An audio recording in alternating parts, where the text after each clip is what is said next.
personally, competitive ako bilang as a person. Gusto ko rin manalo. Actually, more than the cash prize, gusto ko manalo eh.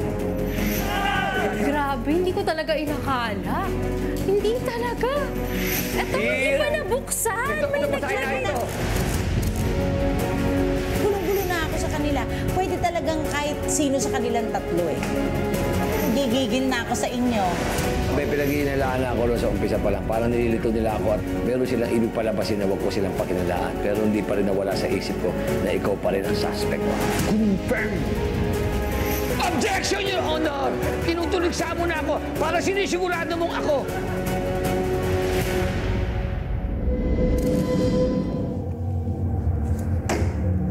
Hindi lahat ng kwento ay totoo. Pwede mong pakinggan lahat, pero hindi lahat paniniwalaan mo. Ikaw, gaano ka kadalas magduda? Malakas ba ang kutob mo? Madalas ka bang nabibiktima ng maling akala? O mas malakas ang iyong tamang hinala?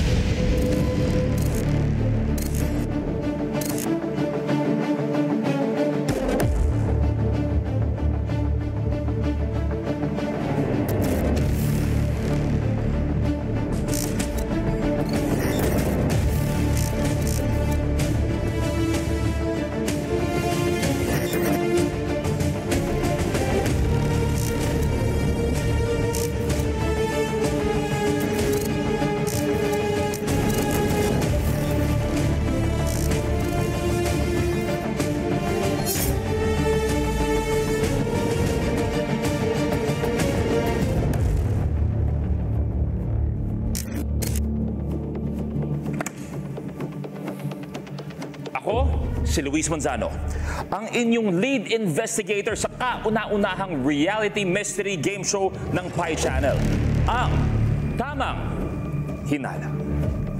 Bawat linggo, isang kaso ang ating lulutasin at kasama kayo mga katropay natin. Ngayong Sabado at bukas, 10 ang mananalo ng 500 pesos. 5 ang mananalo ng 1,000 pesos. At 2 ang mananalo ng 2,500 pesos. Ngayong linggo, isang karumal-dumal na krimen ang nangyari. At syempre, malalaman natin lahat ng yan sa ating scene of the crime. At matitest natin ang tamang hinala skills ninyo lahat. 4 na celebrities ang haharap sa masinsinang investigasyon para lutasin ang isang matinding kaso. 3 sa kanila ay inosente at 1 ang salarin. Bago sumalang sa investigasyon, nagbukas na ng evidence boxes ang mga suspect. Ang nakakita ng lumpiang Shanghai na ebidensya sa kaso, siya ang salarin. Ang goal ng mga inosente ay mahulaan ng tama kung sino ang salarin. At ang goal naman ng salarin ay maitago ang kanyang identity hanggang dulo. Kung sino magtagumpay pagkatapos ng pag-iimbestiga sa mga fact-finding missions, siya mag-uwi ng 20,000 pesos. Kaya naman, pagalingan na itong maghulaan at magtaguan mga suspects. Sino ang totoong inosente? Sino ang salarin? Kilalanin na ang mga suspect. Papasukin ang unang suspect. Edward. Hey, Luis. Hello po, ako po si Edward Barber. 23 years old. Nag-start po ako sa PBB noong 2016, noong Season 7, Lucky Season 7 ng PBB. After noon, pumasok po ako sa art acting world. Pumasok na muna, please. Edward, alam ko magkaibigan tayo, pero naniniwala ako na kailangan ko maging patas. Kailangan hindi ako manghuhusga agad-agad kung sino man ang suspect o salarin. Edward, ito unang tanong ko sa iyo bilang isang host din. Nararamdaman mo ba kung sino ang tingin mong nagsisinungaling? Ang pwedeng stirero, pwedeng char-char? Ako, alam ko hindi ako yung salarin. So I'm honest, inosente ako. I'm clear, I'm light, so ang goal ko lang ay hanapin kung sino talaga yung hindi inosente. Hindi ako pwede mag-poker, hindi ako pwede kahit ano, kasi namumula yung tenga ko at yung pisngi ko kapag nahihiya ako or nagsisinungaling ako. Sabi ko nga sa show natin, hindi ako manghuhusga agad-agad kung sino man ang suspect o inosente. Maraming salamat. Papasukin na ang pangalawang suspect. Bili na kayo. Bili na kayo. Tart, welcome. Hi, my name is Tart Carlos.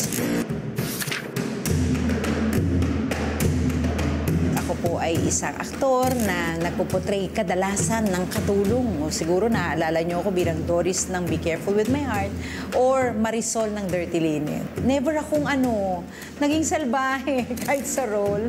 Kaya feeling ko talaga naman ako bagay na bagay dito. Pakilagay po ng iyong Yes, kahon kuya. dyan. Welcome.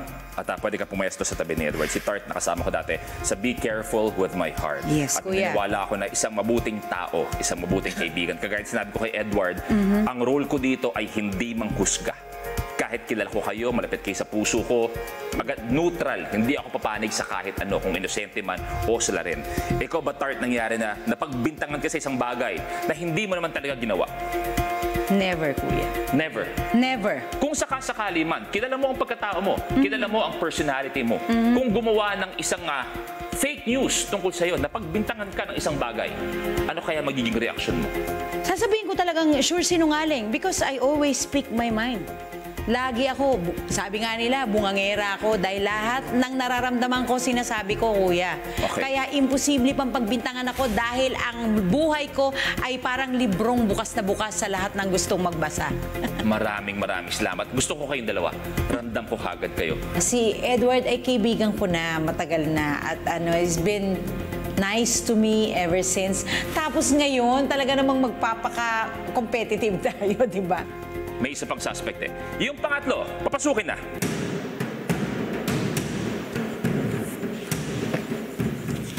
Hi Sam, pasara na rin, may mga labok. Hi, Kuya Luz. Wait lang nga, medyo mabigat kasi. Hi guys, I'm Sam Coloso. Ako po ang Showtime Sexy Babe Grand Winner 2023 kung naaalala nyo. Isa din po akong MTBL courtside reporter and isa din akong pageant girl. Hindi ako magaling magsinungaling. Alam mo yun, you see this face? Wow! You see this face? Pero hindi po talaga ako magaling magsinungaling. As in, you would see it all written in my face. Ikaw ba Sam, nangyari na ba na napagbintangan ka sa isang bagay na hindi mo talaga ginawa? Maraming beses na naalala ko nung elementary ako. Na kung sakasakali man, balik rin natin. Ikaw naman ang nakakita o nakaramdam na may isang nagsisinungaling. Ano ang gagawin mo?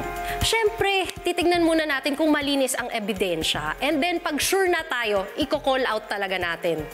Maninigurado muna. Maninigurado. Maraming salamat sa inyo tatlo. At sabi ko nga, welcome sa Tamang Hinala. At gusto ko, objective lang ako dito. Pantay-pantay. Hindi ako manghuhusga kung sino man ang salarin o sino man ang inosente. I promise. Yes. Papasukin ang pang-apat na suspect, please. Ayan Ito na yung suspect! Ito na! Sandali. Bakit? Eh, suspect eh! Ano suspect? Tapos na! Kung ikaw ba pumasok sa kwarto, magdududa pa kayo? Magsiuwian. Sandali! Sure ako. Hindi pa ako nahusgahan agad. Kararating ko lang. Kailangan patunayan niyo muna. Eh, ako kaduda-duda. Ikaw ba, kunwari, umakit ka sa bintana ako, antay ko pang patunayan mo? Ano malay mo? Baka Luis, ba't naman ang bilis mo namang humusga? Hindi, sorry. Nadala ako ng emotions. Ayun, hirap siya. Nakita mo ko parang babanata mo na ako rito. Parang dito pa natapusin mo na eh. Ako si Long Mejia. Sa itsura pa lang, nakita naman niya, Miguelito dating natin. Bait tayo dyan sa mga bagay. Kaya tayo ay malinis at mapagkakatiwalaan. Long, padala please. Long, ay yung mga kasamahan na suspect. Ay, nung makita ko yung tatlo kagad, unang-una na kagad, ramdam ko na kung sino ang dapat pag-inalaan. Alam mo naman ako, basta tumingin sa tao, naku, mabigat ako, mata pa lang, alam ko na ang mayroong tinatagong lihim. Long, pumesto ko ba? Ikaw ba, Long, napagbintangan ka ng isang bagay na hindi mo talaga ginawa? Meron. Sure kami. Ano yung bagay na yun? Hindi bagay ito. Hindi bagay ito. Okay. Napagbintangan nila ako na ako raw umimbento ng ganda lalaki. Pinabulaanan ko yung mga bagay. Minsan, napagbintangan ka, Long, magkasama tayo nun. Kakwento ko lang. Napagbintangan lang na si Edward ay nawawala mong anak. Ito tsaka yun. Layo. At kung sakasakali man talaga na si Edward ay naging anak mo, ang ganda nung nanay ng Teka muna, parang sila yung ubod ako ng pangit. Sobra. Okay. Pero eto, kaya ako kayo pinatawag apat. Dahil may isang kaso na kailangan nating malutas. Yun ang pinaka-importante dyan. Dahil may nangyari sa bahay ni Kapitan Roberto. Kapitbahay ni Kaingo. Si Kaingo. Si Kaingo, di ba? Doon sa may lalikuan, di ba? Pero siyempre, para malaman natin lahat, kung ano talaga ang kabuuan ng kaso, may budget, may monitor kami. Panoorin natin. I love it.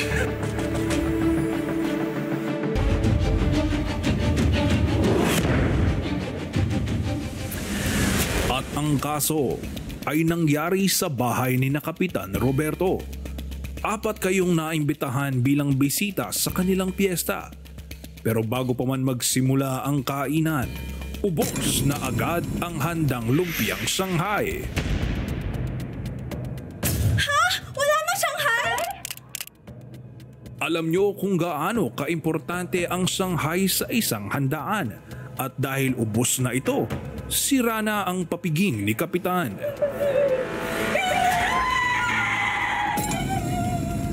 Ang layo-layo ng pinanggalingan ko.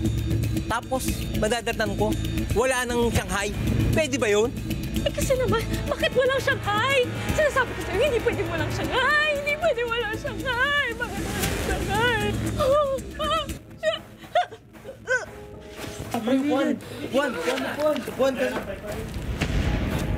Kaya ang tanong, sino? Kuya yan, dapat managot ang sumira ng handaan! Ibalik ang Shanghai! Ang pinunta ko lang dito ay yung Shanghai. Pero wala. Sino sa inyo ang nagsyaron ng lumpiang Shanghai?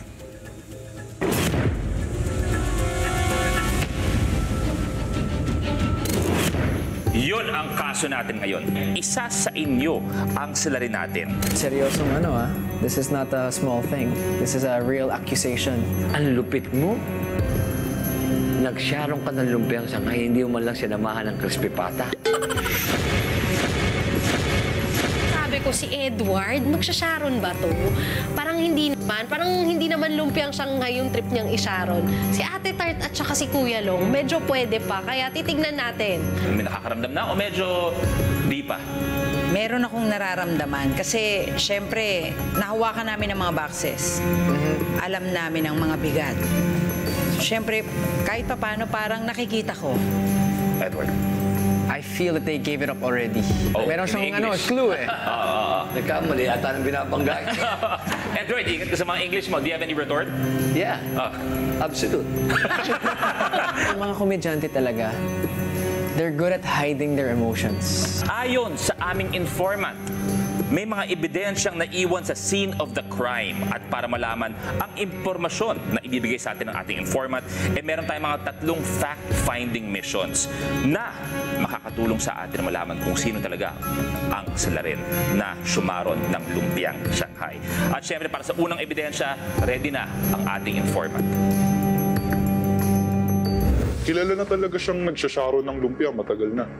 Sa sobrang hilig niya sa lumpia, pinaka-paborito niya sa lahat ang sausawan.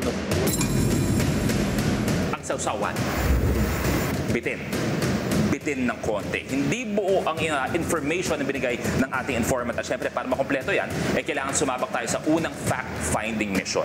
At ito, ang fact-finding mission file. Silipin natin.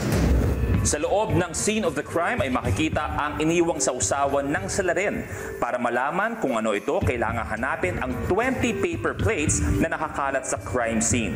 Ang 10 ay may nakasulat na mga letra at ang 10 naman ay panggulo. Kailangan hanapin ang 10 plato, pagkatapos ay isa-isa itong ihahagi sa mesa. Kapag nakalapag na ang lahat ng plato, kailangan tanggalin ang sticker na nakadikit para ma-reveal ang nasa loob nito.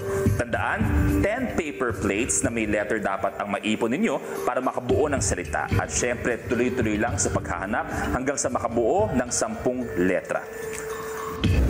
At para dito, meron kayong 15 minutes. At kapag natapos niyo ang mission na ito, sabay-sabay kayo makakakuha ng ebidensya. At itutuloy natin ang kwento ng ating informant. Pero tandaan nyo, ang mga inosente ay gagawin lahat para makahanap ng mga kasagutan. Samantalang ang salarin ay pwedeng gumawa ng paraan na hindi matuloy ang pagbigay ng ebidensya o ang tinatawag nating sabotahe.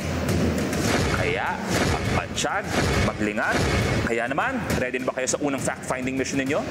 Yes, ready! Papuntay na sila sa scene of the crime. pinaghandaan ko kung ano mga dapat kong gagawin. Hindi nila alam, lumalayo ako sa kanila. Pero iniisip ko na ang anong gagawin kong plano. Ako, personally, competitive ako bilang as a person. So, gusto ko rin manalo. Actually, more than the cash prize, gusto ko manalo eh.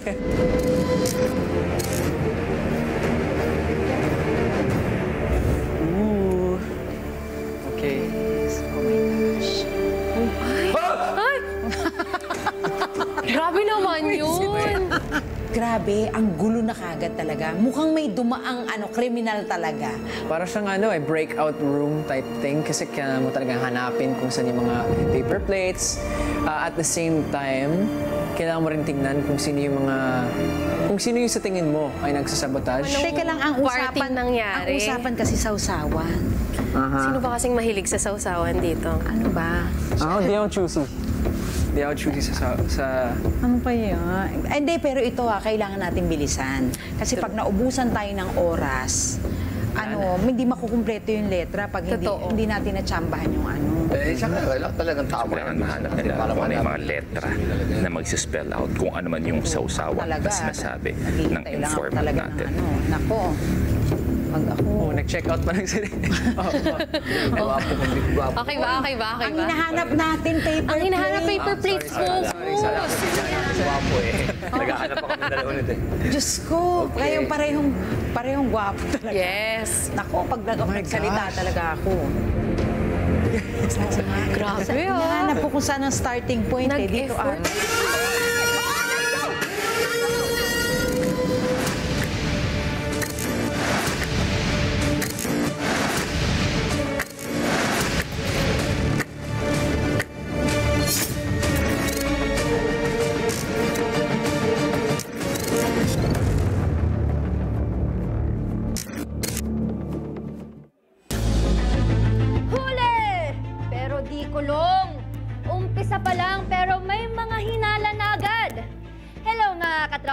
Ako si Karina Bautista, ang inyong special agent na makakasama ni Lead Investigator Luis Manzano sa pag-iimbestiga kung sino ang tunay na salarin sa pinakabagong mystery reality game show dito sa Pi Channel, ang Tamang Hinala.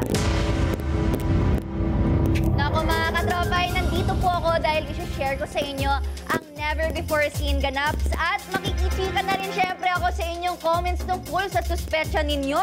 Kaya make sure to use the hashtag Tamang Hinala sa Pi para syempre updated at nababasa namin ang mga hinala ninyo. And makijoin na din sa live imbestigahan. Punta na sa YouTube channel ng Pi o sa chatbox sa pi.com.ph. Ayan, palakasan na ng kutob mga katropay dahil ang tamang hinala nyo ang maaaring makapagpanalo sa inyo ng pera.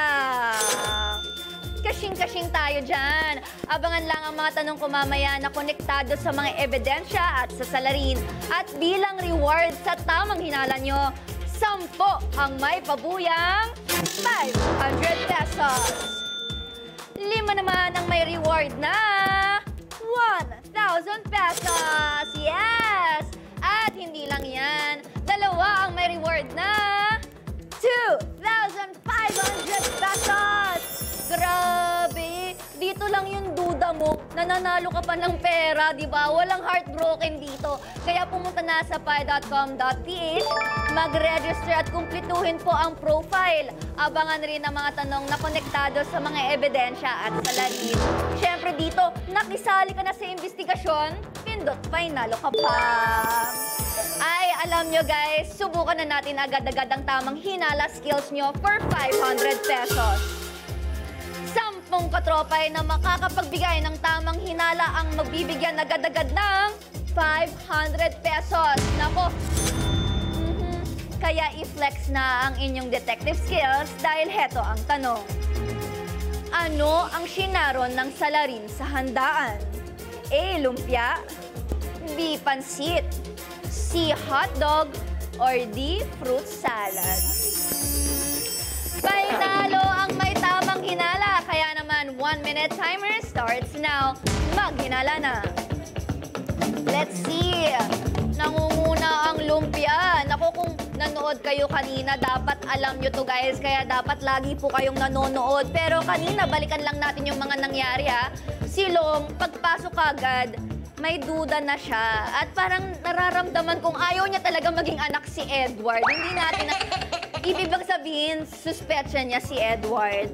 Pero, speaking of box, ako rin kasi mga katropa, hindi ko rin po alam kung sino talaga ang salarin. Kaya kakampi niyo po ako rito at sabay-sabay nating talagang bubusisihin ang mga ebidensya. Naku mga katropa, don't forget to vote. Pindutin niyo na ang sagot niyo dahil meron na lamang kayong 10 seconds. Ayan! Kaya make sure pindot para painalo ka na mga katropa. 4, 3, 2, 1, and time's up. At ang napili ng mga katropay with 89% ay... Lumpia! Naku! Tignan natin, yan ba ang tamang sagot? At ang tamang sagot ay... Lumpia! Yes! Congratulations! Dahil ang dami niyong sumagot ng yung lumpia. So sa mga nakahula ng tamang hinala, pindutin po ang yes para makasali sa raffle. 10 po sa inyo ang mapipili via randomizer mula sa lahat ng nakapagbigay ng tamang sagot. At malalaman natin yan mamaya sa dulo ng episode. Tumutok lang at makiimbestiga dahil sa aming pagbabalik, 5 lucky katropay naman ang bibigyan ng pabuyang 1,000 pesos. So pagbabalik lang yan ng...